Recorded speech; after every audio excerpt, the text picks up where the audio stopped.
Esperanza 243. You are here to watch and or listen to me read a book out loud. It is a personal book, actually, called Aquatica. This is part 10.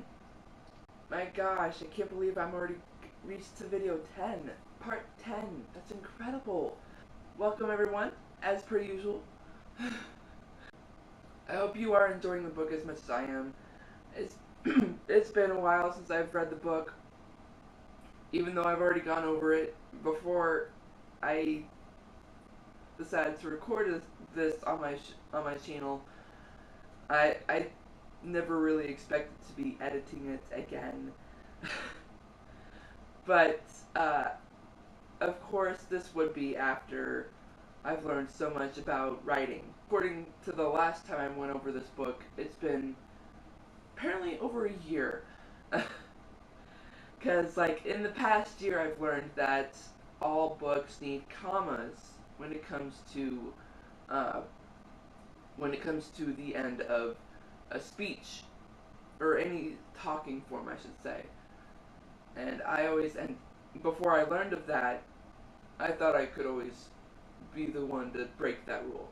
But it looks like I won't be able to. Because even at the conference that I went to last October, I told you guys about this when I got one of my books to be looked over by two real authors. And they were both saying that I needed commas. Oh well. So let's go ahead and go over part 9 before I start reading. In part 9, Ezra, the king's advisor and confidant,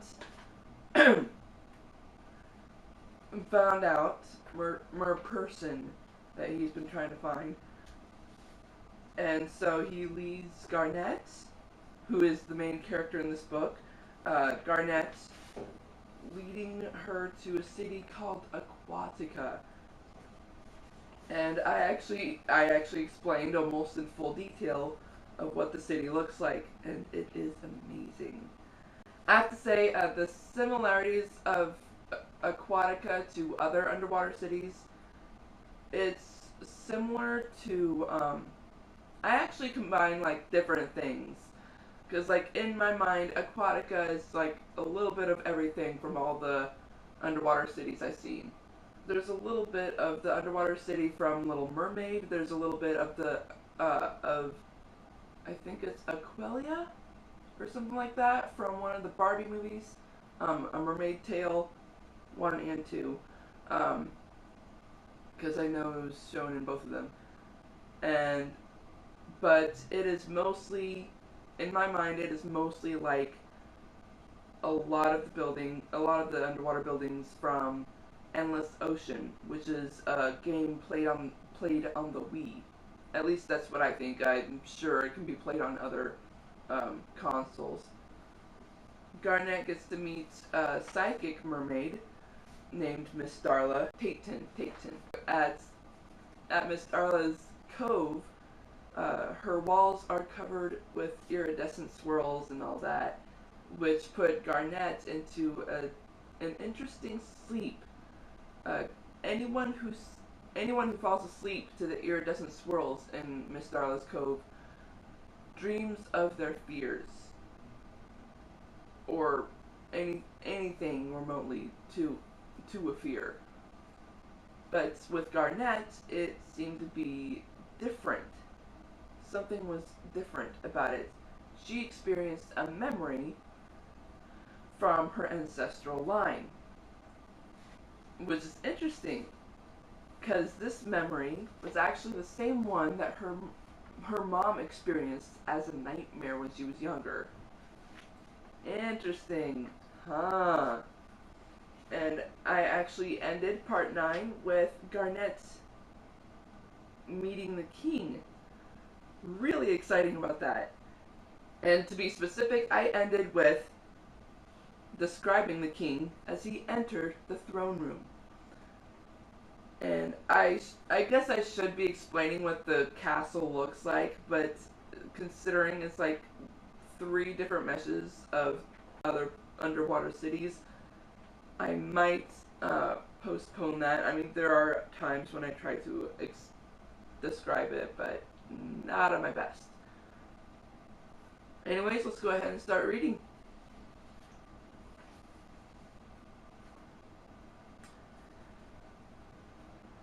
Right then, someone entered the throne room. They turned toward the king. He looked big and muscular. Brr. He had golden gray hair and wore a gold crown upon his head. Ezra and Garnet bowed as he swam to his throne and sat down. "Your Majesty," Ezra said. Garnet echoed his words. "Greetings, Ezra. What brings you here? And who is this fine merlady?" he asked with a booming voice. They rose from their bow. "Your Majesty, this is Miss Garnet O'Connell. She is the person who turned into a mermaid recently. The king held his hand up. He rose from his throne and circled around her slowly. She slightly bowed her head. "Your Majesty," she said politely, as his eyes met hers. He smiled politely.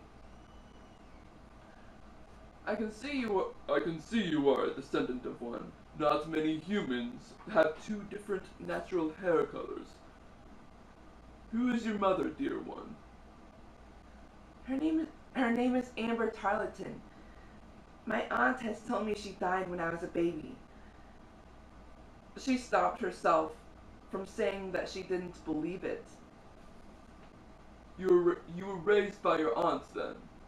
She nodded. "Did she tell you anything else?" "Yes, she did." He raised a brow. "What did she tell you?" Garnet sighed. "She told me I was a lot like her.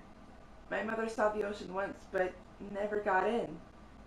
When they were kids, my mom kept having nightmares of the same thing." She paused for a moment.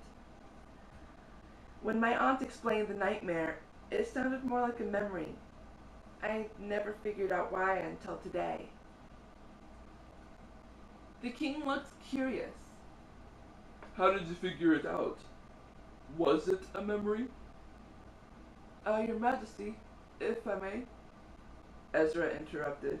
The king looked at him and nodded. "Speak your mind, Ezra." Ezra hesitated. "I took her to see Miss Darla, the psychic one." "You did you?" He gave him a curious expression. "What happened?" "Miss Garnet fell asleep soon after looking at the walls. That's happened before with other mermaids and mermen. Miss Darla said she had to be wakened. If there were other fears she had besides ours, it would have hurt her, possibly killed her." Garnet gasped. She covered her mouth when the king eyed her. He glanced back at Ezra. "Go on, Ezra." It seems the walls caused her to live through the entirety of this nightmare she was talking about just now," he told the king. He widened his eyes and turned to Garnet. "Miss Garnet, is it?" She nodded. "Is this how you discovered the nightmare as a memory?" She nodded again. He paused to look her in the eyes. "Explain this nightmare, as you experienced it." "Yes, Your Majesty," she said, bowing her head. She described the nightmare memory as best as she could. She was full nervous when describing him and what was going on between him and Karina. When she finished, he and Ezra's eyes grew wide. That's when the king slowly swam to his throne and sat down. He thought for a while. He then covered his face with his hands and closed his eyes. King Adelaide sighed nervously and worriedly. His whole body nearly shook from his sigh. Garnet hesitated, wondering whether she should go to him or not. I don't care.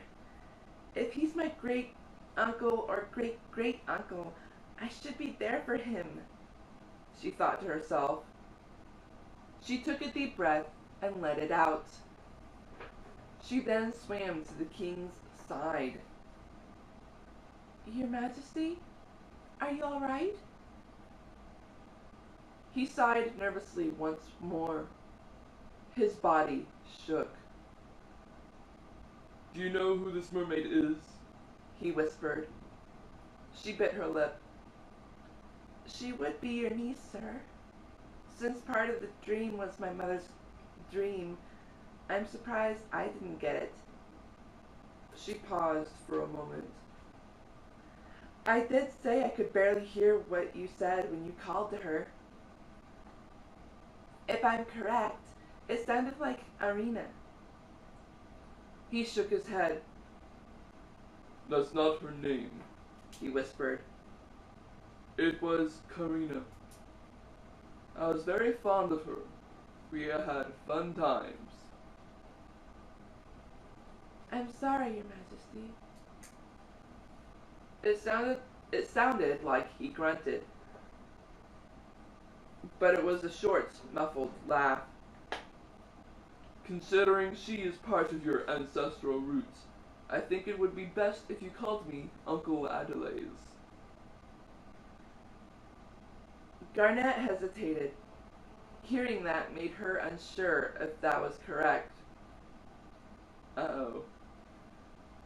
For all we know, that memory is the only proof we have that is connected to him. But is it really connected to me and my family? She thought to herself. The only way to find out is to find other descendants of the king's siblings. Yes, sir. Uncle, she said, she whispered. She swam out of the room toward Virginia Beach. Shocked, Ezra followed her. Miss Garnet, wait! He called out. She heard him and stopped. They were at the entrance of the castle. She sighed as he stopped beside her. Are you all right? I'm fine, she whispered. I don't think the king is. He's probably crying by now. He shook his head. Don't think that. The properness in his voice was finally gone.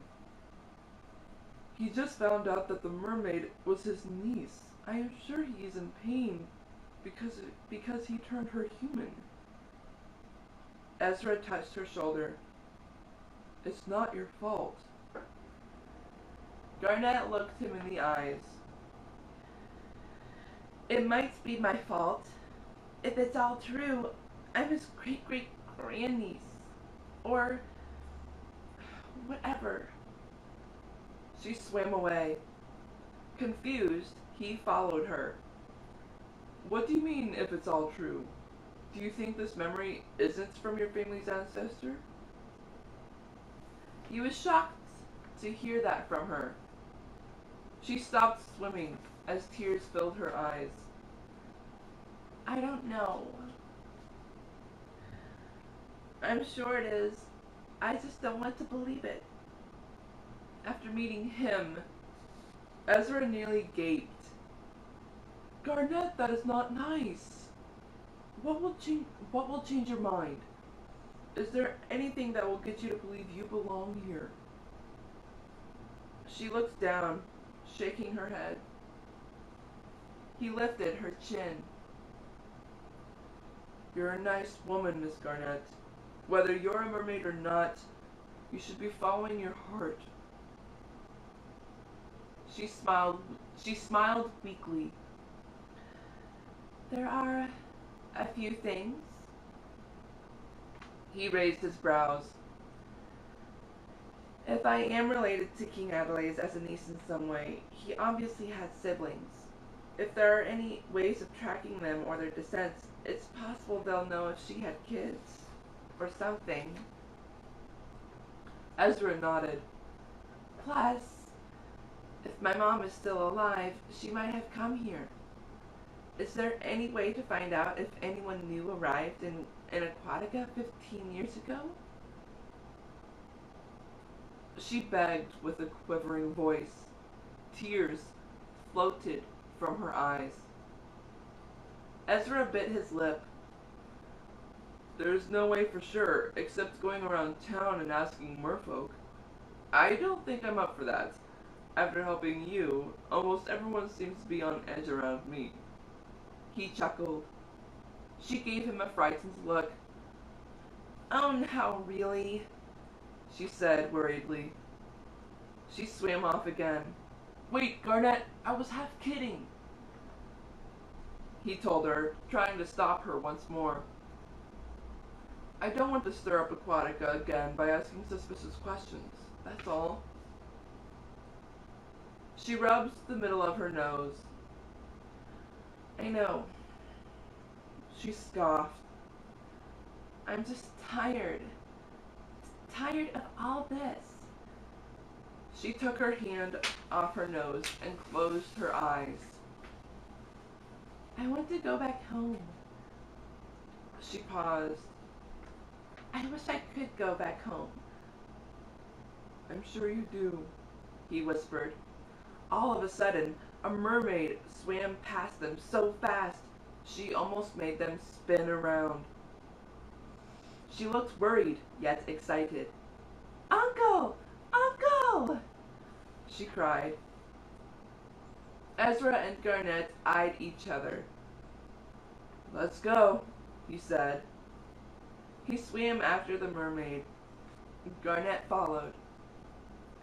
Miss, may I help you? The mermaid turned to him. She recognized him immediately. Mr. Ezra, I need to speak to my uncle. It's about this new mermaid I've been hearing about.